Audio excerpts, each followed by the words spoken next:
রাজবাড়ির ভেতরে যতটুকু পারবো ততটুকু যাব, এত বড় এরিয়া।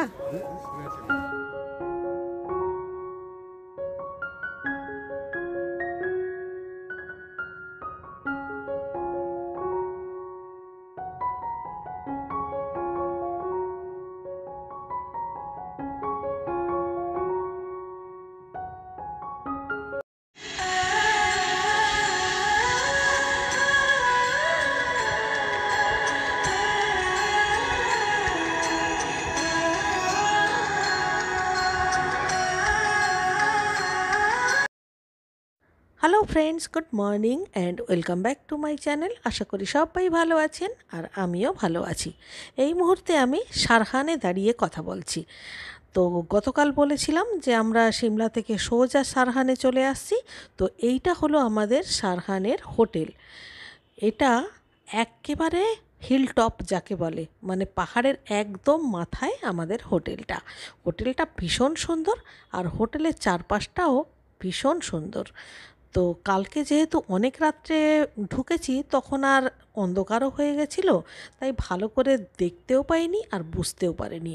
সকালে উঠে চারিদিকটা দেখে তো জাস্ট অবাক হয়ে গেছি। তো চলুন হোটেলের রুমটা একটু দেখিয়ে দিই। রুমটা কিন্তু বিশাল বড় রুম।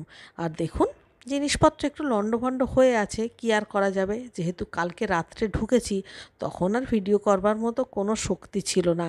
এতটা জার্নি করবার পর না তখন এত ক্লান্ত হয়ে গেছিলাম। আর তারপরে এই জায়গাটায় বেশ ঠান্ডা, সুতরাং তখন তাড়াতাড়ি ঘরে ঢুকে রুম হিটার চালিয়ে কোনো রকমে চেঞ্জ করে ফ্রেশ হয়ে খেয়েই সঙ্গে সঙ্গে শুয়ে পড়েছি, কারণ সকাল হলেই তো সাইট সিইং করতে হবে। আর এই দেখুন আমার হোটেল রুমের ব্যালকনির ভিউ আর কি। ব্যালকনির ভিউটাও অসাধারণ। সকালবেলা উঠে চোখ খুলেই দেখি চারিদিকটা, মানে মনে হচ্ছে যেন কালকে কোথায় ছিলাম আর আজকে কোথায় চলে এসেছি। মানে ঠিক না দেখলে মানে ভাবা যাবে না যে চেঞ্জেসটা ঠিক কেমন। তো আমাদের 16 জনের টিম ছিল, তো তাই আমাদের ওই হোটেলটা ছাড়াও পাশে একটা কটেজ ছিল, এইটাও নেওয়া হয়েছিল, এখানেও ছিল 2 জন। যাই হোক, স্নান টান করে রেডি হয়ে গেছি, ব্রেকফাস্টও করা হয়ে গেছে, এবারে যাব সাইট সিইং করতে। যদিও সাইট সিইং বলতে খুব বেশি কিছু দেখবার মতো নেই। এখানে আছে হলো ভীমা কালী বাড়ি আর রাজবাড়ি। তো এই দুটোই দেখতে যাব, এবং এই দুটোই আমাদের হোটেলের থেকে একদম কাছে, একেবারে পায়ে হাঁটা রাস্তা। তো চলুন আস্তে আস্তে ভীমা কালী বাড়ির দিকে যাওয়া যাক। মিনিট 5-এর হাঁটা পথ আমরা পৌঁছে গেলাম ভীমা কালী বাড়ির প্রধান গেটে। এই যে দেখতে পাচ্ছেন দূরে গেটটা, এই গেট দিয়ে ভেতরে ঢুকতে হবে। তো ভেতরে ঢুকবার পরে জানতে পারলাম যে এখানে অনেক রকম নিয়ম আছে। তো প্রথমত বাইরে জুতো খুললাম, জুতো খোলার একটা আলাদা সেকশন রয়েছে, সেখানে জুতোটা খুললাম। জুতো খুলে একটা গেট পার করবার পরেই ভেতরে আরও একটা জায়গা রয়েছে যেখানে সমস্ত কিছু লেদার আইটেম সব খুলে রাখতে হবে, যেমন ধরুন ব্যাগ, বেল্ট, পার্স, সমস্ত কিছু। এমনকি মোবাইল ফোনও বাইরে রেখে যেতে হবে। যদিও এই সমস্ত জিনিস রাখবার জন্য ছোট ছোট লকার করা আছে, কিন্তু আমরা সেটা না নিয়ে আমাদের যেহেতু 16 জনের টিম ছিল, তাই আমরা কি করলাম, আমাদেরই টিমের একজন মানে মাসিকে বসিয়ে রাখলাম। মাসিকে বসিয়ে মাসির কাছে সমস্ত জিনিসপত্র দিয়ে আমরা চলে গেলাম ওপরে মাকে দর্শন করতে। তারপরে আমরা যখন ঘুরে এসে বসবো তখন মাসি চলে যাবে আবার দর্শন করতে। আর দেখুন দরজাগুলো একদম পুরোপুরি সিলভারের তৈরি। আর ভীমা কালী বাড়িতে না অনেকগুলো ফ্লোর আছে, কাঠের সিঁড়িওয়ালা অনেকগুলো ফ্লোর, মানে 3টে কি 4টে সিঁড়ি পার করবার পর তারপর সব থেকে ওপরে উঠে গিয়ে তারপর মায়ের দর্শন করতে হয়। তো ভেতরে ক্যামেরা অ্যালাউ নেই, ফোন টোন তো সবই আমরা বাইরে রেখে তারপরই ভেতরে ঢুকেছিলাম, তাই আপনাদের সঙ্গে আর ভেতরে মায়ের মূর্তিটা দেখাতে মানে শেয়ার করতে পারলাম না। মন্দিরের ঠিক পেছন দিকে এই রাস্তাটা দিয়ে সরাসরি রাজবাড়িতেই পৌঁছানো যায়। তো আমরাও মাকে দর্শন করে রাজবাড়ি চত্বরে পৌঁছে গেলাম। রাজবাড়ির ভেতরে যতটুকু পারবো ততটুকু যাব, এত বড় এরিয়া।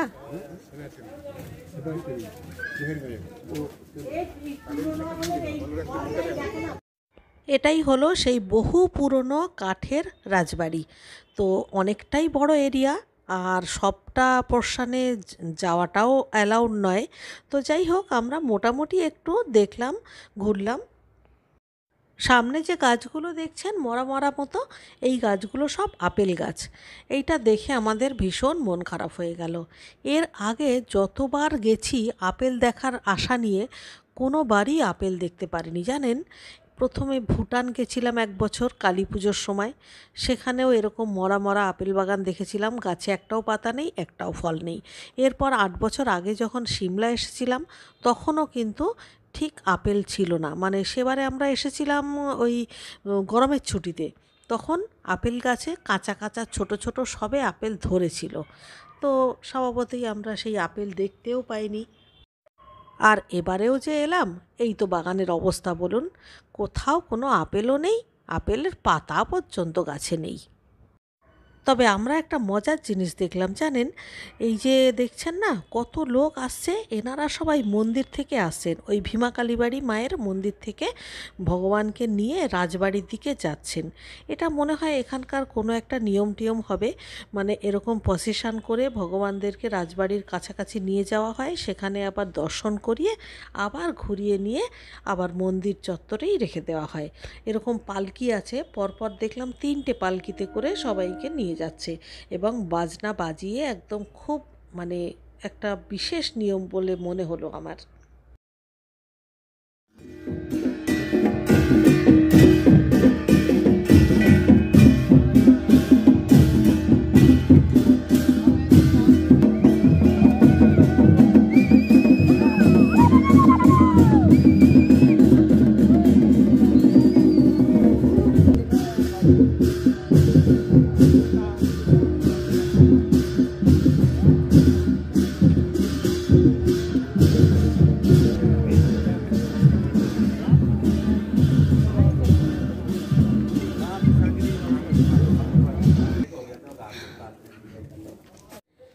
তো ভীমা কালীবাড়ি আর রাজবাড়ি দুটোই দেখে এলাম। সাহারানে মোটামুটি আর কিছু দেখার নেই, এইটুকুই। তো এইটা দেখে এবারে আমরা লাঞ্চ করব, করে আমরা আজকে বেরোবো সাংলার উদ্দেশ্যে। আজকে সাংলায় পৌঁছে, সাংলায় আমাদের 2 দিন আছে, তো সাংলাটা খুব ভালো করেই দেখতে পারবো। আর আসলে সাহারানে এই দুটোই পয়েন্ট, আর কিছু না।